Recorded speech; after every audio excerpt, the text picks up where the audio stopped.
The hangar smelled of oil and steel, a mixture that never left, no matter how often crews scrubbed the floors. Fluorescent lights buzzed faintly overhead, casting pale light across racks of weapons and neatly arranged crates. It was a cavernous place, the kind where sound bounced and lingered, yet today it was nearly silent. In that silence, Corporal Sarah Mitchell sat at a scarred wooden workbench. Her entire focus narrowed to the rifle stretched out before her. The Barrett .50 caliber was an imposing thing. Its sheer size seemed out of proportion to her frame, but in her hands it was not awkward. Instead, it looked as though the weapon belonged there, an extension of her steady posture and unflinching concentration. Every piece she touched glinted under the light receiver, charging handle, bolt carrier, each set aside with care. She worked with the patience of a surgeon, moving deliberately, as if each part carried a secret. Sarah's fingertips were stained with solvent, her nails clipped short. The cloth in her right hand smoothed along the barrel in precise motions. No rush, no wasted effort. Cleaning the Barrett wasn't a chore to her, it was ritual. It wasn't just about removing carbon and grit. It was about respect. A rifle like this had power that could end lives from half a mile away, power that demanded reverence.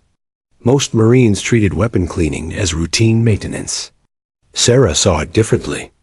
She believed that in respecting the rifle, she respected the responsibility it carried. Her eyes, a shade of steel gray, rarely blinked as she examined the grooves of the chamber. She leaned closer, inhaling faint traces of metal and gun oil, the familiar sense grounding her. This was her space, her sanctuary. Out here, in the hangar when most had gone, she didn't have to prove anything. She didn't have to outshout anyone for recognition or scramble for approval. The Barrett demanded only precision and patience qualities she had nurtured long before the Corps ever claimed her. Sarah had not grown up in a world of order. Her childhood was loud and fractured, with a father who left early and a mother who worked late. She learned to be silent, to listen, to find calm where others found chaos. At 14, she taught herself to repair an old hunting rifle, borrowing manuals from the library and practicing late at night when no one noticed. That rifle became her anchor, a weight of steel she could depend on when everything else felt uncertain.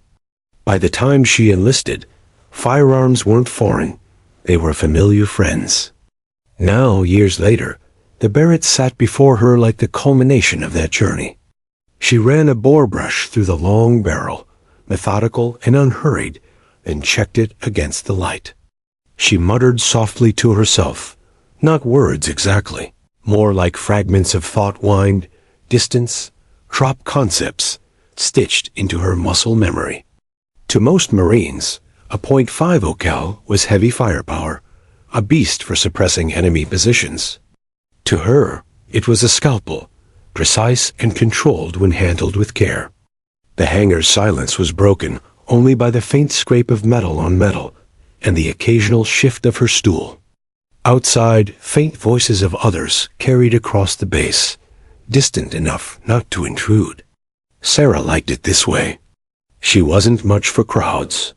She preferred the clarity of focus, the way time slowed when she worked on the rifle. Every part had its place. Every motion had purpose. In a world full of noise, this was the one place she felt truly aligned. She didn't notice at first when footsteps entered the hangar. They were soft, deliberate, carrying the confidence of someone used to commanding space. Her attention remained on the disassembled Barrett, on ensuring each groove was spotless, each spring correctly tensioned. Only when the shadow stretched across her bench did she look up. Commander James Foster stood a few feet away, arms folded, eyes narrowed, not in disapproval, but in curiosity. The man carried himself like someone who had seen enough of war to wear authority like a second skin. He was not easily impressed, not easily moved, but something in the way this young Marine worked had drawn him in. For a moment, he didn't speak, He watched. He studied.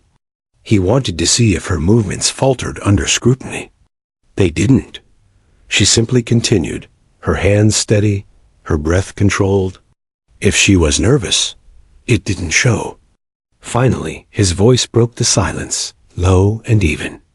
Not many handle the Barrett like that. Sarah blinked, caught off guard. She straightened slightly, but didn't snap to attention.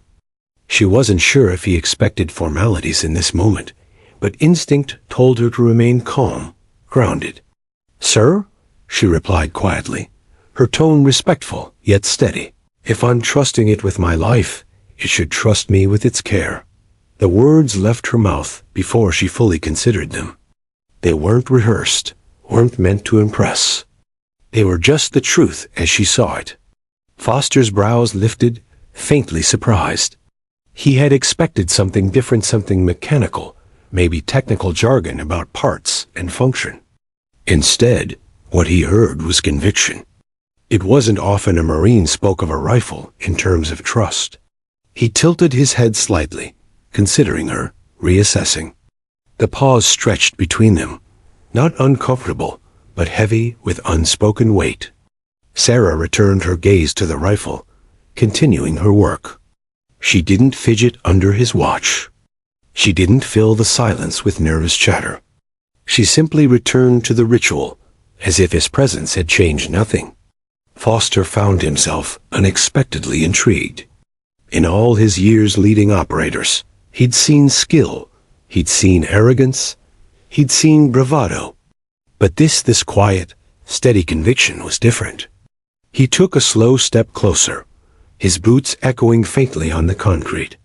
"What do you think about," he asked, "when you clean it?" Sarah paused, cloth in hand, the question hanging in the air. She looked down at the long barrel resting across the bench. Her lips parted, then closed again as she considered her answer. This was not a question about mechanics. It was something deeper. When she finally spoke, her voice was soft, but steady enough to carry. "I think about the families who'll never hear the shot. One bullet, done right, can save 10 lives." The words landed between them like the echo of a rifle shot. Foster felt the weight of them, unexpected and heavy. He had heard many soldiers talk about their weapons, but never like this. Most spoke of power, of dominance, of victory. She spoke of protection, of the unseen lives spared by precision. He stood there, silent, replaying her words in his head. They weren't dramatic. They weren't polished. But they carried something rare clarity. And in that moment, before either spoke again, Foster realized this encounter would not be easily forgotten. The hum of the hangar seemed louder now, as if the fluorescent lights themselves leaned in to witness the exchange. Commander James Foster remained standing, arms folded across his chest, his gaze fixed on the young Marine, who had just spoken words that lingered in the air. He had entered expecting to see a junior enlisted maintaining equipment, nothing more. Yet the honesty of her reply had caught him off guard. He cleared his throat, voice carrying the weight of command, but softened by curiosity. "Not many handle the Barrett like that," he said again, more deliberately this time. Sarah set down the barrel and turned her head slightly to meet his eyes. They were sharp, unreadable, the kind of eyes that had seen men break and battles turn in an instant.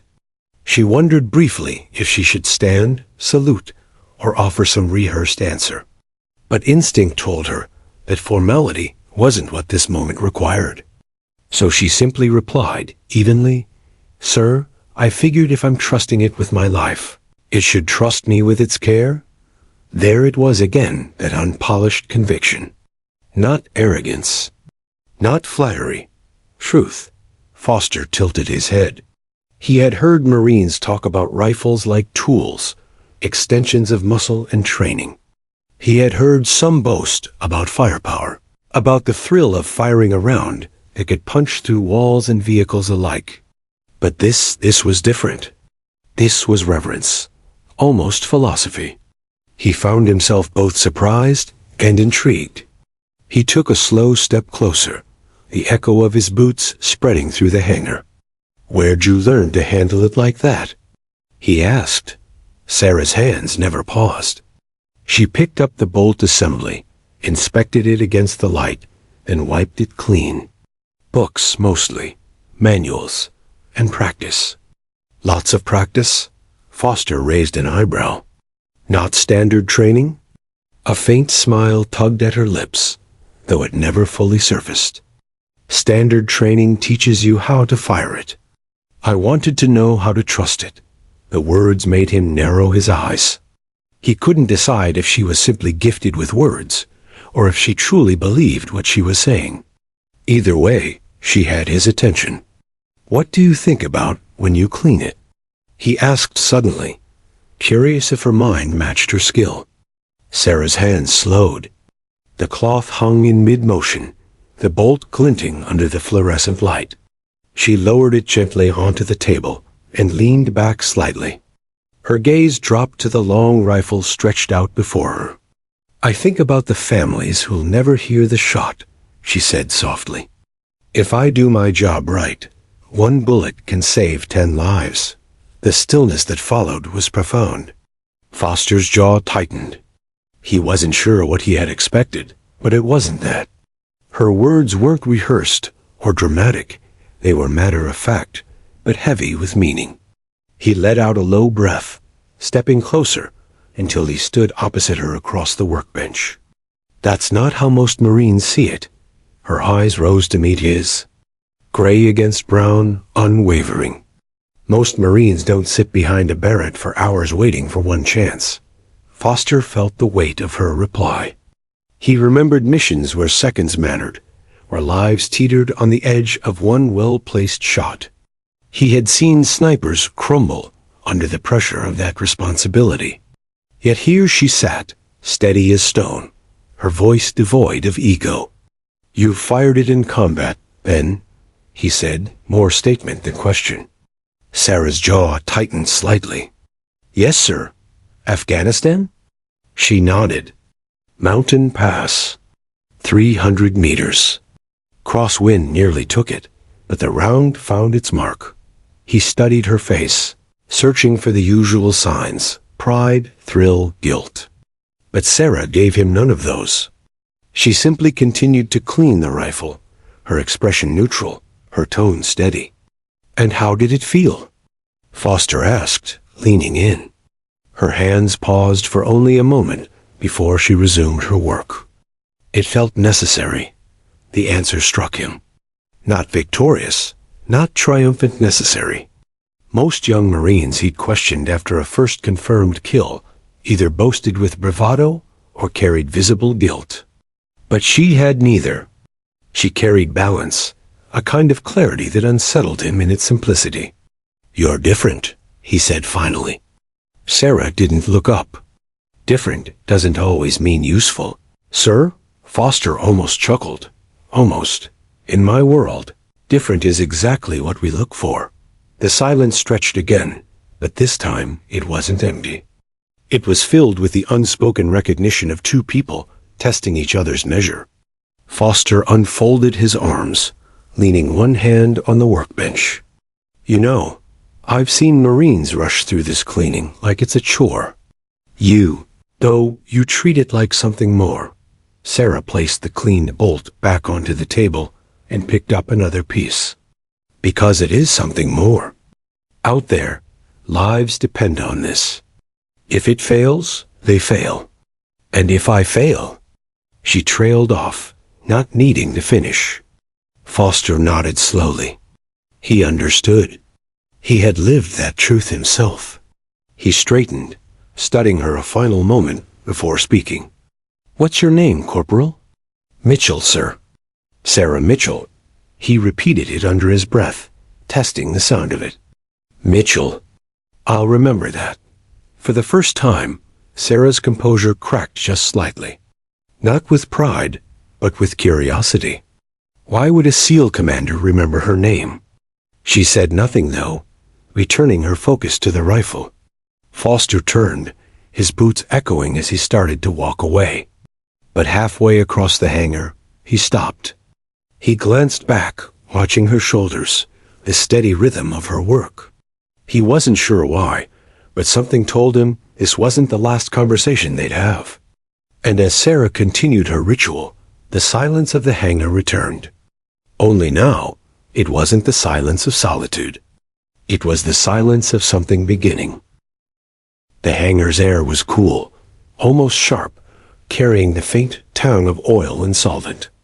Sarah Mitchell's hands moved across the Barrett with practiced care, the long rifle stretched like a predator at rest. Her body leaned into the task with a quiet intensity that drew Commander Foster in despite himself. "What do you think about when you clean it?" he asked again, slower this time, testing whether her answer would change if she thought harder. Sarah paused, cloth hovering above the steel. The question lingered like smoke. Her eyes lowered to the weapon, as if it could provide the words. She finally exhaled, voice steady but soft. "I think about the families who'll never hear the shot.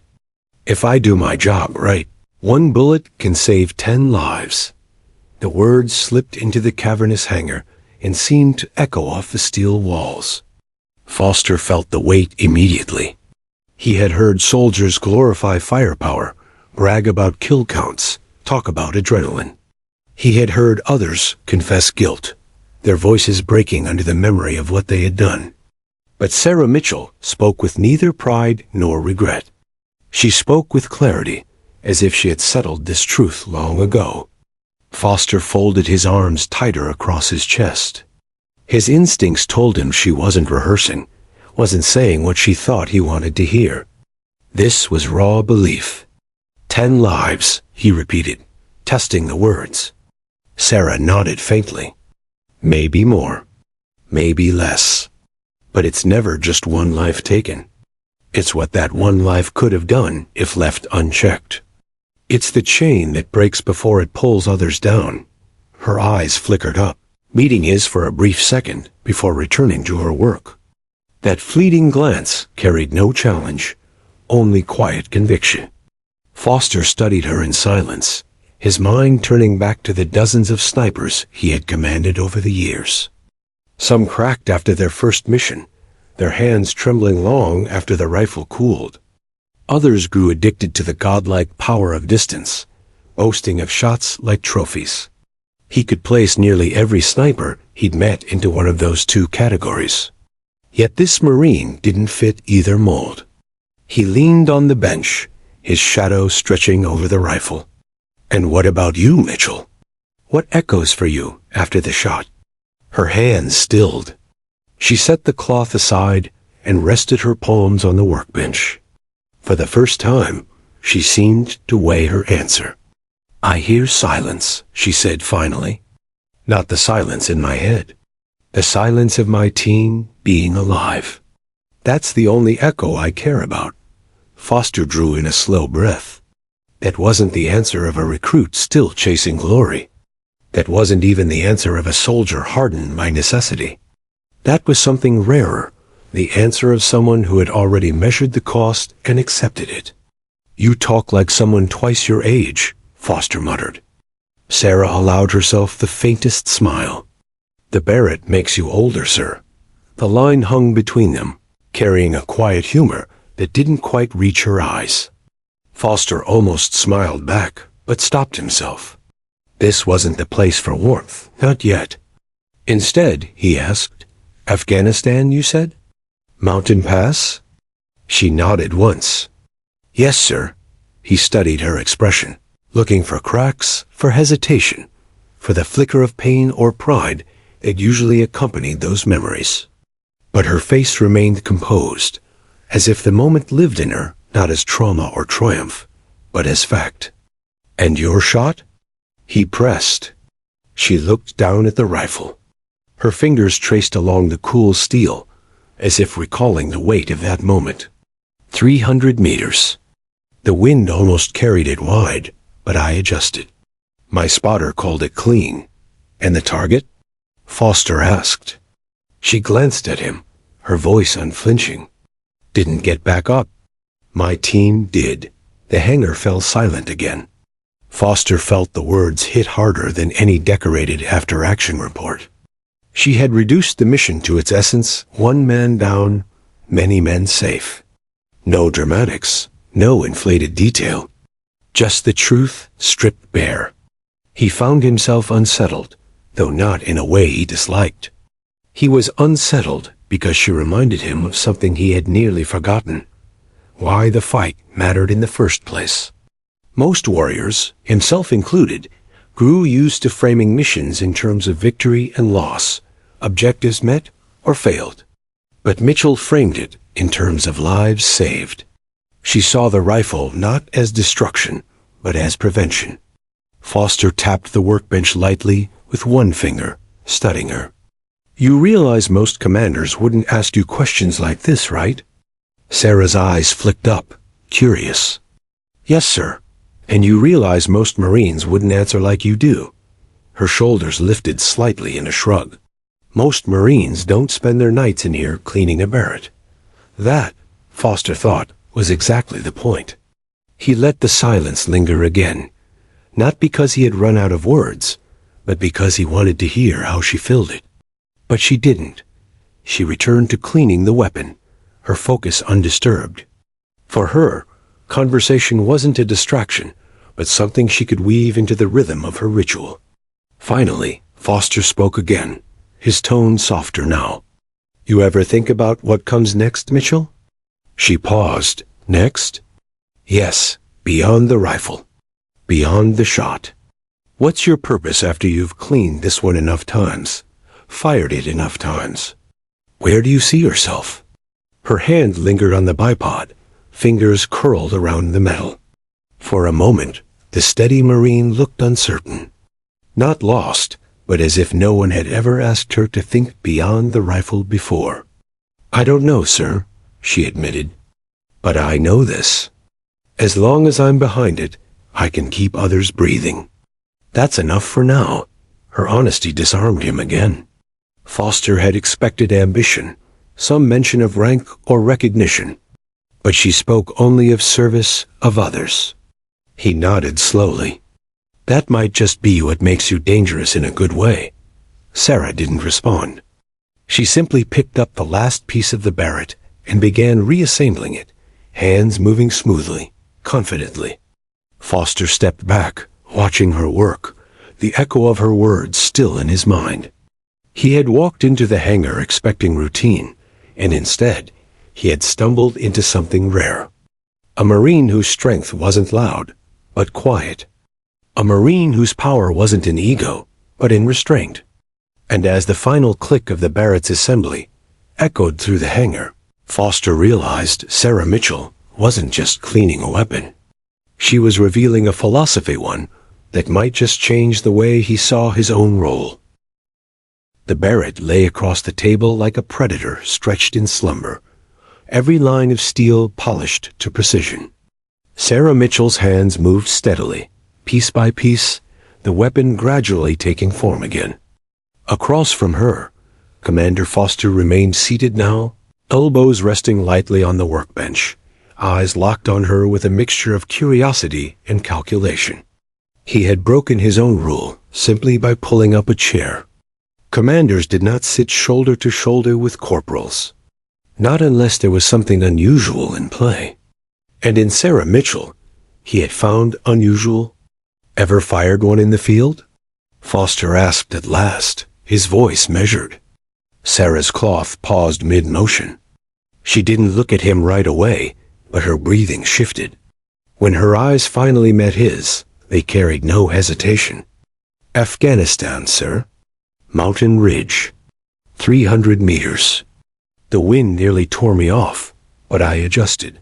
Foster leaned forward, the faint scrape of wood echoing beneath him. And he pressed. She set the cloth down, picked up the receiver, and slid it smoothly into place with a click. Her voice stayed calm. Target didn't get back up. My team did. The hangar fell into silence again, but this silence wasn't empty. It was heavy, filled with the unseen image of what she had just said. Foster studied her face, searching for the cracks he had seen in others when they recalled their first kill. Some carried haunted looks, eyes distant, words halting. Others smirked, disguising fear with bravado. Sarah had neither. Her tone carried neither thrill nor guilt, only clarity. "Tell me about it," he said quietly. Sarah hesitated, just long enough to make him wonder if she'd refuse. But then she set the rifle aside, folded her hands, and spoke. "It was late afternoon," she began. The light was fading, temperature dropping fast. We were moving through a valley when intel flagged movement up on the ridge. Too far for anyone else to reach. Too exposed for us to move. My spotter and I set up quick, no time for anything else. Wind was cutting hard left to right. I thought I'd miss it. Her voice slowed, her gaze dropping to her hands. But then I remembered the training, the drills, the hundreds of hours behind this exact weapon. I adjusted. Just a hair. Just enough. I pulled the trigger, and the Barrett did the rest. Foster could almost hear it, the bone-shaking thunder of the rifle, the recoil slamming into her shoulder, the echo bouncing across the mountains. He could picture the dust kicking up where the round landed. He had lived that scene himself, too many times. "And the man?" Foster asked softly. Sarah's jaw tightened. "Didn't get back up." She took a breath, steadied herself, then added, "But my team did." They walked away. That's what matters. Foster sat back, watching her. He had heard 1,000 mission debriefs. None like this. She didn't embellish. She didn't strip it bare either. She gave just enough for him to know the truth, and nothing more. "You don't carry it like a burden," Foster said, half statement, half question. Sarah shook her head. "I carry it like a responsibility. There's a difference. A burden drags you down.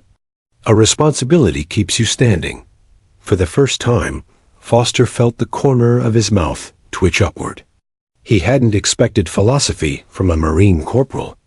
Yet here she was, dropping truths that men twice her age struggled to articulate. "Most operators I've known talk about adrenaline," Foster said, "about the rush of the shot. You don't." Sarah leaned back, folding her arms lightly. "Because adrenaline fades. It tricks you. What stays is the memory. Every shot echoes, not in the air, but in here." She tapped her chest with 2 fingers. "That's what I live with." Foster let her words sink in. He thought about his own echoes, the faces of men who had fallen, the seconds where he'd chosen one path over another. He had locked those memories deep, but this Marine seemed to face hers head-on, unafraid. He couldn't help but respect it. "Tell me about your team," he said, changing tack. Sarah's expression softened slightly. "They trusted me. That's all I could ask. When the Barrett fired, no one questioned it. They just moved, got out safe. That's the kind of trust you don't earn overnight. You earn it by never letting them down." Foster nodded slowly. He recognized the weight in her words. Trust in combat wasn't abstract, it was currency. And Sarah Mitchell had clearly banked more than most. For several moments, neither spoke. The hangar hummed around them, the only sound the faint squeak of Sarah's stool as she shifted slightly. Foster found himself oddly reluctant to break the quiet. He wanted to hear more, but he also wanted to respect the space she had carved for herself. Finally, Sarah spoke again, her tone quieter now. "Most people think the Barrett is about power. They see it in movies, hear the stories, and think it's invincible. But out there, it's fragile. Wind, terrain, the smallest mistake at all matters. You can't control everything. You just control what you can, and hope it's enough." Foster's eyes narrowed, but not in skepticism. In thought. Her words mirrored his own lessons from decades in the field. Control what you can. Accept what you can't. Survive anyway. "You remind me of someone," he said finally. Sarah glanced up. Someone good, I hope. Foster gave a low chuckle, rare and short-lived. Someone who understood the fight wasn't about glory. Someone who lasted because they didn't lie to themselves about what it cost. She tilted her head, curious. What happened to him? Foster's jaw tightened.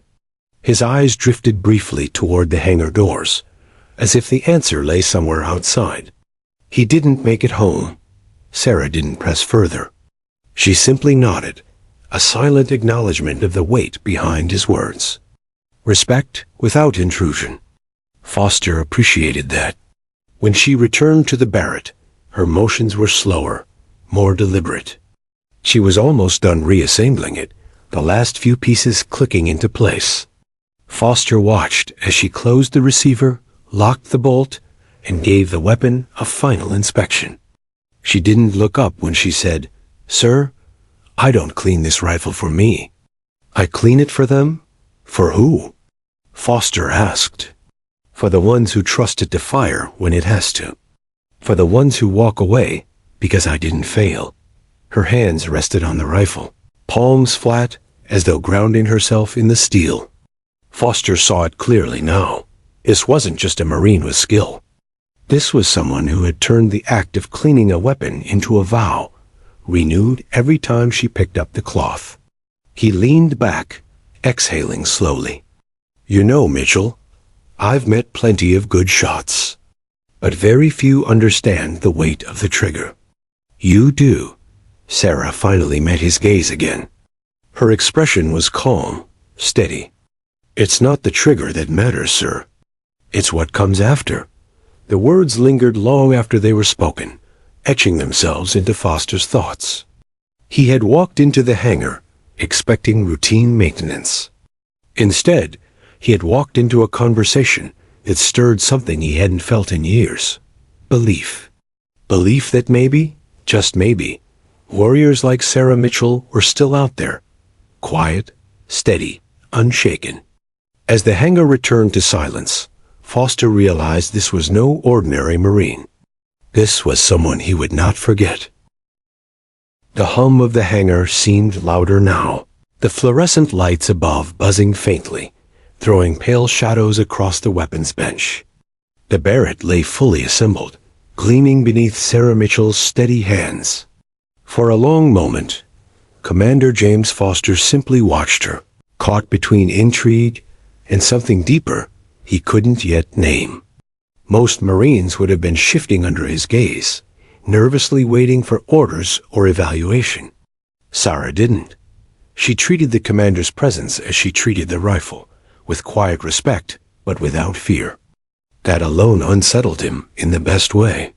Finally, Foster broke the silence. "Most operators I've known talk about adrenaline," he said, his tone deliberate, his eyes sharp. "About the rush of pulling the trigger, the high of hitting the mark. You don't." Sarah didn't look up immediately. She brushed a final speck of oil from the Barrett's receiver before answering.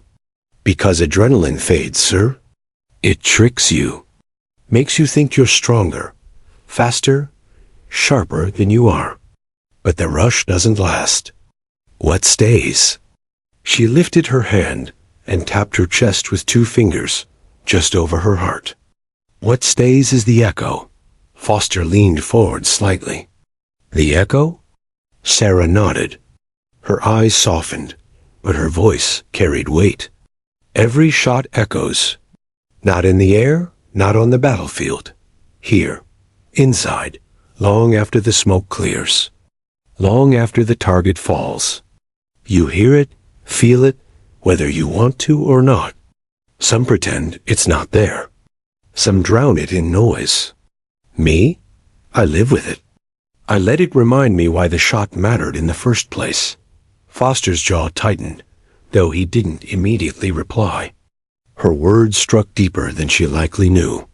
He had spent decades hiding from his own echoes, nights filled with dreams that replayed split-second choices, mornings haunted by the knowledge that not every man he led had come home. And yet, here was a young corporal speaking of them as if they were not ghosts, but teachers. "You carry it well," Foster said finally. Sarah gave the faintest shrug. "I don't carry it for me. I carry it for the people who walked away because I pulled the trigger. That's the difference. Adrenaline is selfish. Echoes are shared." The statement hung in the air, simple but cutting. Foster found himself studying her more closely, trying to place the source of her perspective. She couldn't have been more than 25. What had carved such wisdom into someone so young? "You ever fear it'll get too heavy?" Foster asked, almost curious rather than testing. Sarah tilted her head, considering. "Sometimes. But then I remember the alternative, silence. If I hear nothing, it means I failed. I'd rather live with echoes than with regrets." Foster sat back slowly, exhaling through his nose. That answer was not rehearsed. It was raw, born of experience rather than lectures. Most Marines he had trained, most soldiers he had fought beside, learned to mask the truth with humor, bravado, or hardened silence. Sarah did not. She met it head on, steady and unflinching, like she faced the scope of her Barrett, eyes open, hands steady, heart braced. "You sound like someone twice your age," Foster muttered, half to himself. Sarah's lips twitched into the smallest hint of a smile. "Combat ages you, sir. Not in years, but in moments."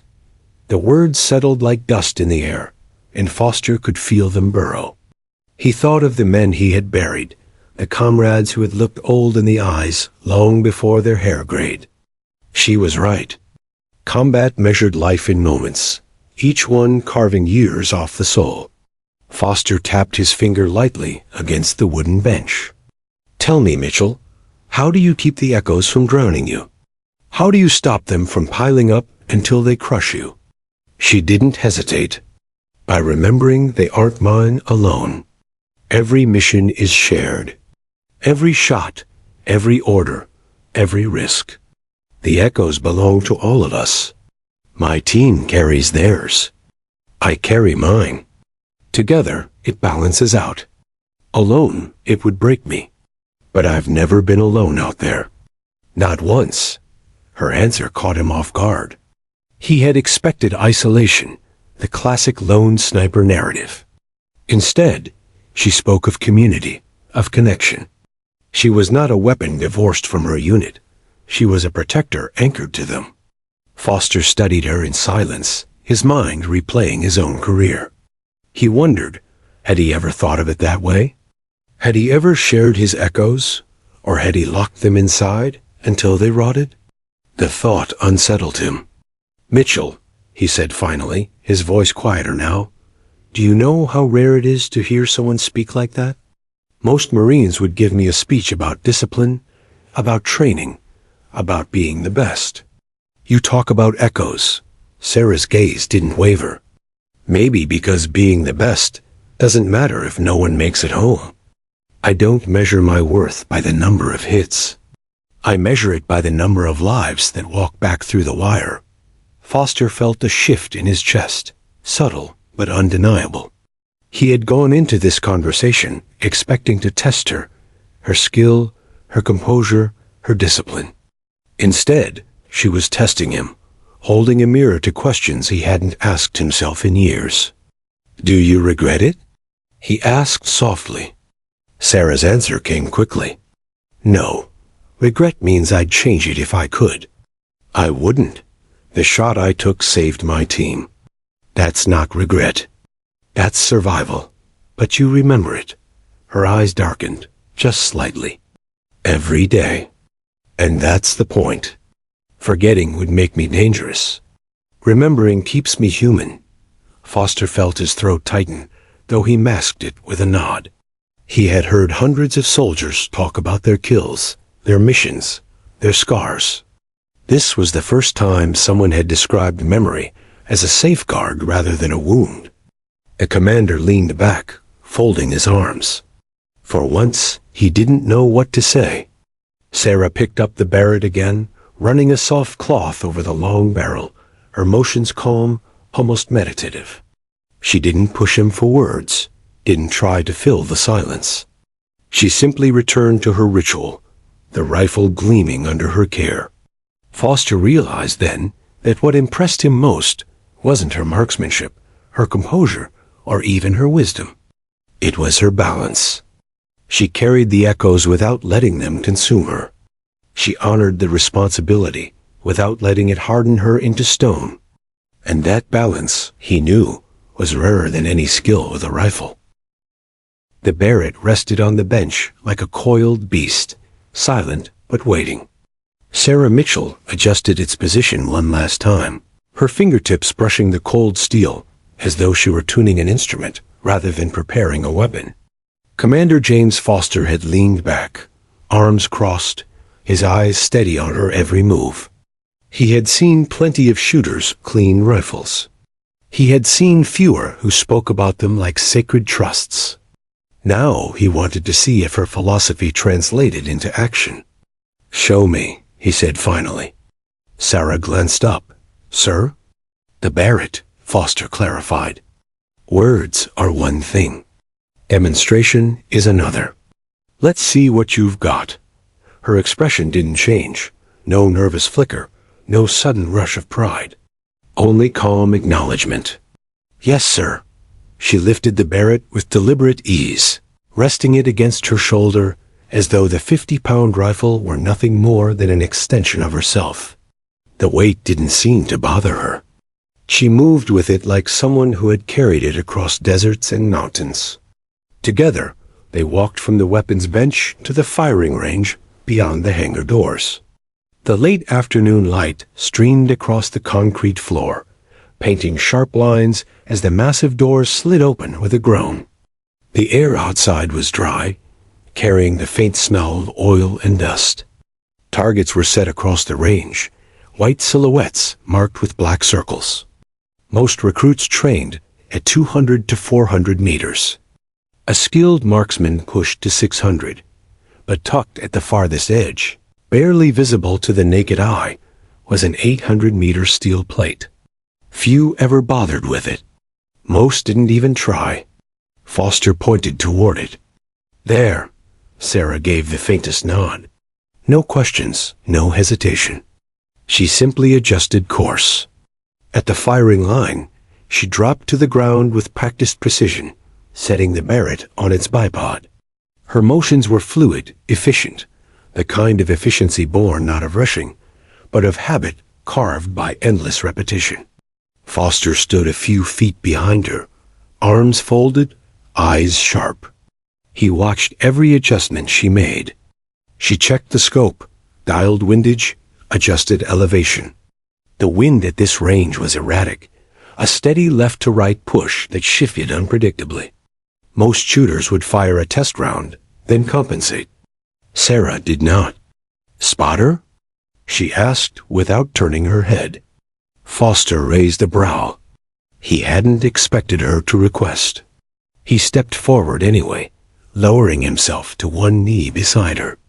"You've got me." Sarah's lips twitched into the faintest suggestion of gratitude before her focus returned downrange. Winds cutting at 6 miles per hour left to right, gusting up to 8. "Hold steady." Foster scanned with his binoculars, watching the mirage dance above the desert floor. She was right, dead on. "Confirmed," he murmured. Sarah inhaled slowly. Her finger found the trigger, but she didn't rush. She let the rifle settle into her shoulder, let her cheek find the perfect weld against the stock. She became still, so still it seemed as though she had merged with the weapon. Human and steel fused into one singular instrument. Foster watched, fascinated. He had seen nerves show in tiny tremors, in shallow breathing, in restless eyes. Sarah showed none. Her chest rose and fell with measured control. Her hands were steady, her gaze unshakable. Then the silence cracked. The Barrett roared like thunder, the recoil hammering back into Sarah's body. Dust erupted from the ground, echo bouncing across the range. The sound was less a shot than a statement, deep, commanding, absolute. Through his binoculars, Foster tracked the round's journey. A blur too fast for the eye, but a path his instincts knew well. A half-second later, the steel plate at 800 meters rang out with a sharp, metallic clang. A puff of dust lifted dead center. Bullseye. Sarah stayed motionless a second longer, her cheek still against the stock, eyes fixed through the scope. Only then did she flick the safety on, clear the chamber, and settle the rifle gently against the ground. Her motions were calm, almost reverent. Foster lowered his binoculars slowly. "That's not luck," he muttered.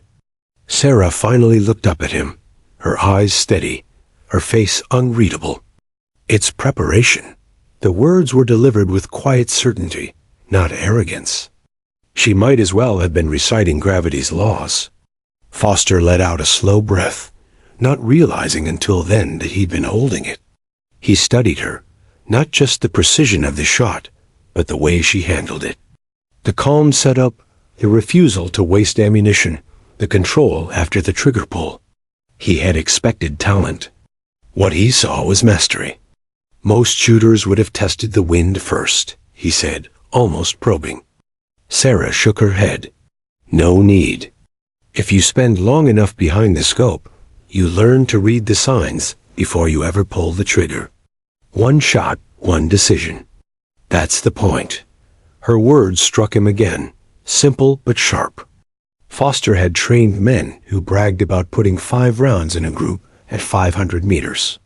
Sarah had put 1 round into the heart of an 800-meter target without breaking sweat. And she spoke as if it were routine. Foster crouched beside her, his tone lower now.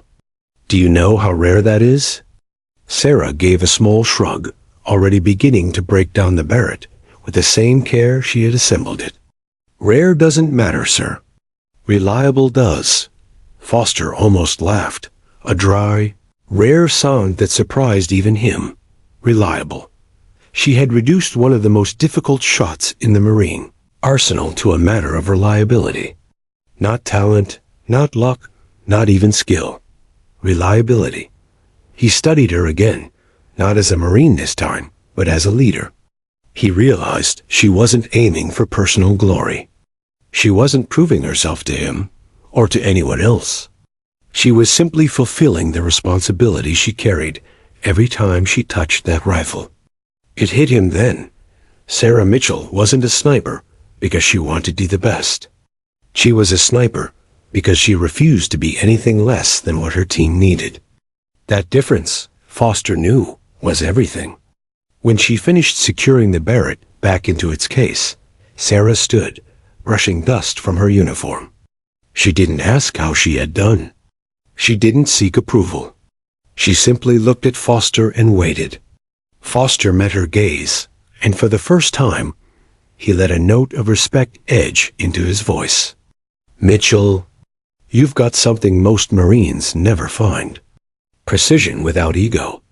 Responsibility without hesitation. That's not common." Sarah held his eyes for a moment before replying softly, "It shouldn't be rare, sir. It should be expected." Foster said nothing. But deep inside, he knew he had just witnessed the kind of Marine who could redefine expectations. The steel plate downrange still vibrated faintly, carrying the resonance of Sarah Mitchell's shot like a distant bell. To Commander James Foster, the sound seemed to hang in the air longer than it should have, as though the range itself were reluctant to let it go. He stood there, arms folded, watching Sarah secure the Barrett with practiced care. Her motions were exact, efficient, as if nothing remarkable had just happened. To Foster, it had been remarkable. More than the shot itself, it was the composure that followed. No grin of triumph, no flicker of nerves, no search for praise. Just discipline, just the work. As Sarah snapped the final latch on the rifle's case, she glanced at him with quiet readiness, as though waiting for orders. Foster studied her, the weight of a decision forming in his chest. He had been with the SEALs long enough to recognize potential. He'd seen warriors broken down and rebuilt, leaders forged in fire, marksmen born and trained. But what Sarah carried was different. It wasn't just her skill with the Barrett. It was her clarity, her humility, her refusal to let adrenaline, ego, or even fear dictate her purpose. That combination was rare, too rare to ignore. Foster found himself thinking of his own training days, of the names scribbled into files, men who could shoot, swim, fight, but who fell apart under the weight of responsibility. Sarah Mitchell was the opposite. She had already carried responsibility before anyone asked her to. "Mitchell," he said at last, his voice measured. She straightened slightly, hands resting lightly on the rifle case. "Sir, you've done more than prove you can handle this weapon. You've shown me you understand why it matters. That's not common. That's rare." Sarah tilted her head, her expression careful. "With respect, sir, it shouldn't be rare. It should be the standard." Foster's lips curved in the faintest ghost of a smile. He admired that answer more than she knew. Perhaps. But the truth is, few live up to it. "You do." She didn't reply, didn't preen. She simply nodded once, acknowledging without arrogance. That was when Foster knew. He couldn't keep her confined to the role she currently held. She was too valuable, too sharp, too balanced. The SEALs needed people like her. His team needed people like her. The thought stirred something unusual in him. Hope. "Mitchell," Foster said, his tone shifting slightly, more deliberate now. "Have you ever considered training outside the corps?" Her brow furrowed faintly. "Outside, sir?" "Cross branch," Foster clarified. "SEAL-level operations. Joint missions. A different kind of fight." For the first time, Sarah's composure wavered. Not dramatically, not with wide-eyed shock, but in the subtle flicker of her gaze, the quick inhale she tried to disguise. "Me, sir? With the SEALs?" Foster nodded once. "You've got qualities I rarely see. You carry precision without ego, strength without noise. My teams value that. I value that." Sarah looked down for a moment, her hands tightening slightly against the rifle case. When she lifted her gaze again, her voice was steady but softer than before. "I appreciate the words, sir, but I'm just a Marine corporal. There are men out there with more experience, more years, more." She trailed off. "More bravado?" Foster cut in, his tone dry. Sarah blinked, caught off guard by his bluntness. "I've trained men with more years," Foster continued. "I've trained men with more medals, more muscles, more noise. Many of them broke when the mission turned dark. Do you know who doesn't break?" Sarah's eyes narrowed slightly, listening. "The ones who know why they're there," Foster said. His gaze locked with hers. "And you know. I heard it in every word you spoke. You clean the Barrett not for yourself, but for the ones who walk away because of it. That clarity, that's what survives." Sarah exhaled slowly, as though absorbing his words and weighing them against the quiet doubts running through her mind. She didn't deny her capability. She didn't oust it either. She stood in the middle ground, questioning whether she deserved such consideration. "Sir," she said carefully, with respect, "what if I'm not enough?" Foster's response came without hesitation. "Humility doesn't mean unworthiness. Don't confuse the two. The fact that you ask the question is why I know you are enough." Silence stretched between them, not uncomfortable, but thick with weight. Sarah's gaze drifted down to the Barrett, as if the rifle might answer for her. "When I was in Afghanistan," she said finally, "I didn't think about being enough. I thought about doing my job. One shot, one life, one mission. If I hadn't made that shot, my team wouldn't have walked away. That's all that mattered. But this, what you're saying, this feels bigger." "It is bigger," Foster admitted. But the principle doesn't change. One decision at a time. One mission at a time. You already carry that mindset. I've seen men fail because they wanted the glory. I've seen them succeed because they wanted their team safe.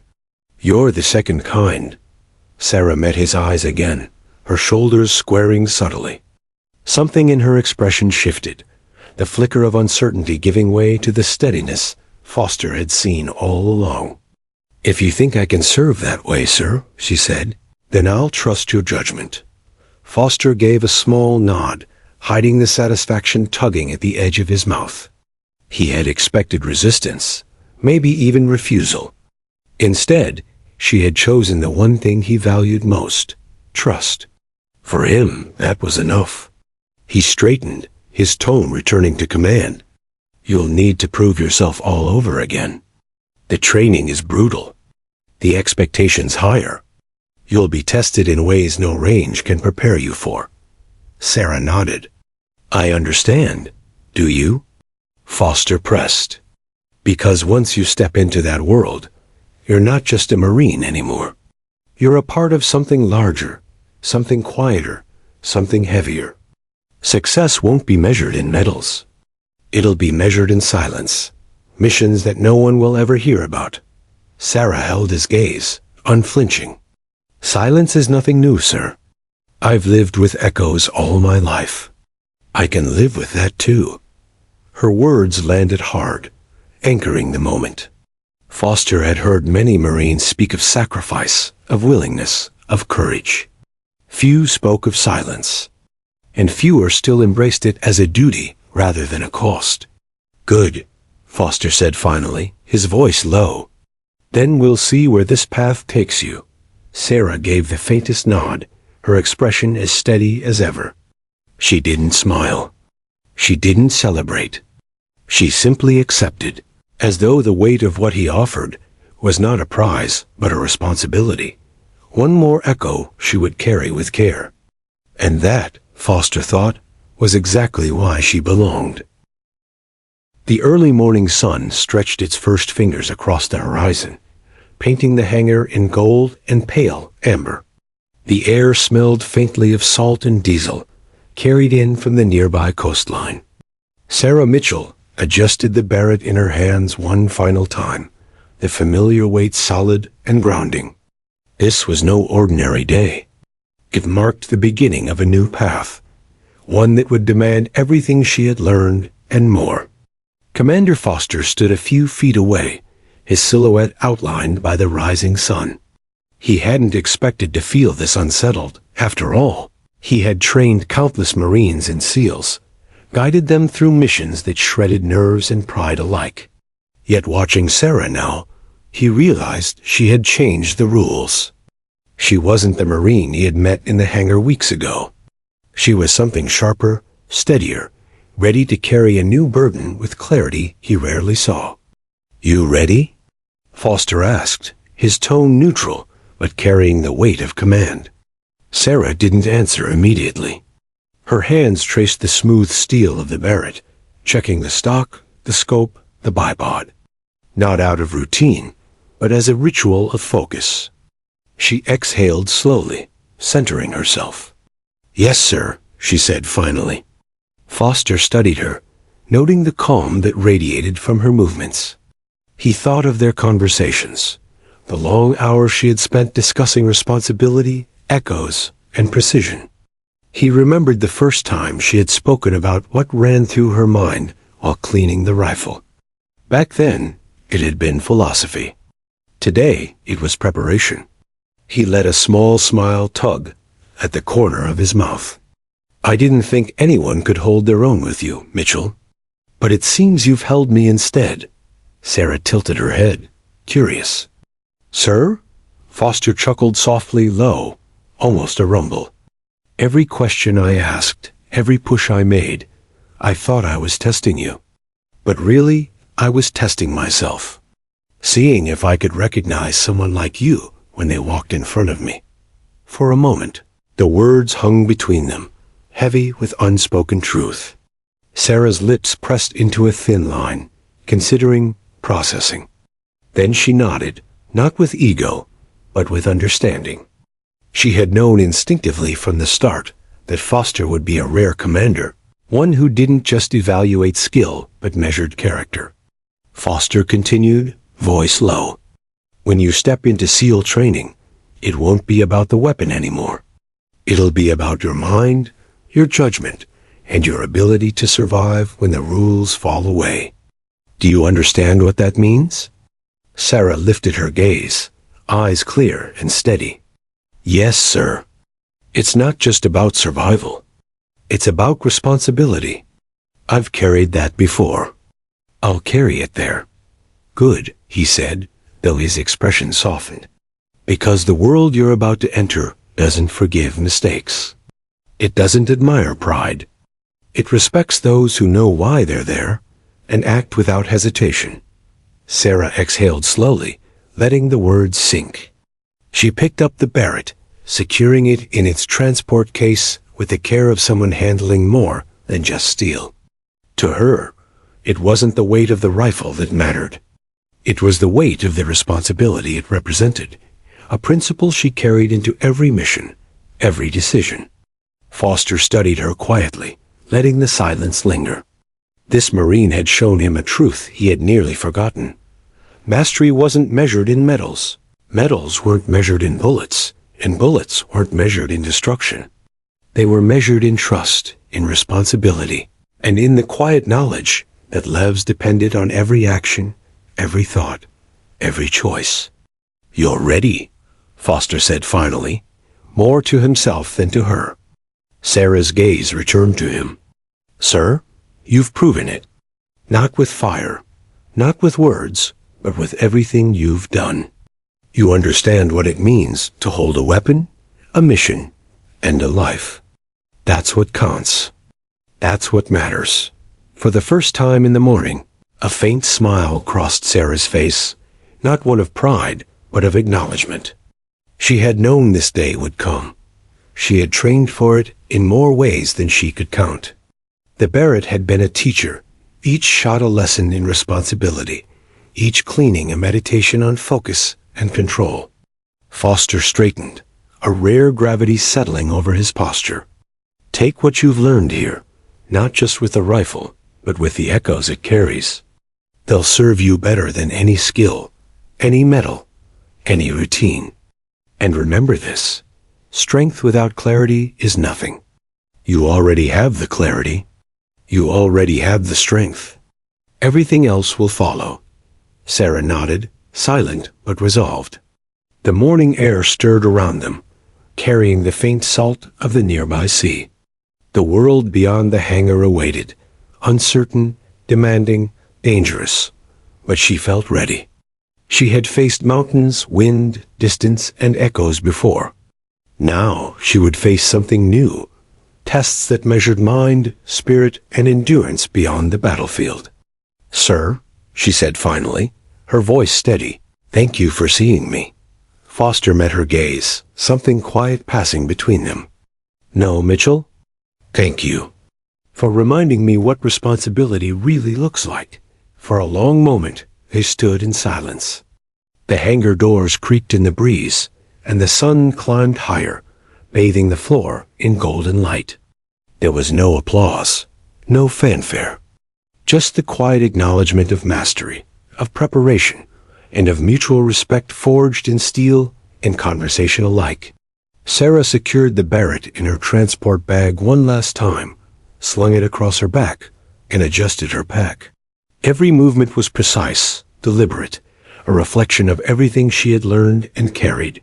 Foster watched her, feeling a rare certainty settle in his chest. This Marine would not just survive her next trial, she would define it. He turned back toward the interior of the hangar, thinking about what they had shared. He had expected to instruct, to evaluate, to push. Instead, he had been reminded of the power of discipline, clarity, and responsibility. And he had learned, quietly but deeply, that some lessons only come from those who live them. Outside, the wind carried the faint hum of the sea. Sarah stepped toward the waiting vehicle that would take her to the next phase of training, her posture unwavering. She carried not just a rifle, but everything it symbolized: trust, precision, echoes, and the unwavering commitment to protect those who could not protect themselves. Foster remained at the threshold of the hangar, watching until she disappeared from view. He felt the echo of her presence linger, a reminder that the quiet, steady mastery of a Marine could inspire more than firepower ever could. And in that moment, he knew one thing for certain. Sarah Mitchell was not just a Marine, not just a marksman.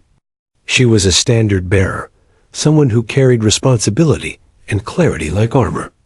And the world would be a better place for it. The hangar was quiet again, but the echoes of what had transpired, of skill, of philosophy, of mutual respect, lingered, settling into the walls like a lesson written in steel and sunlight.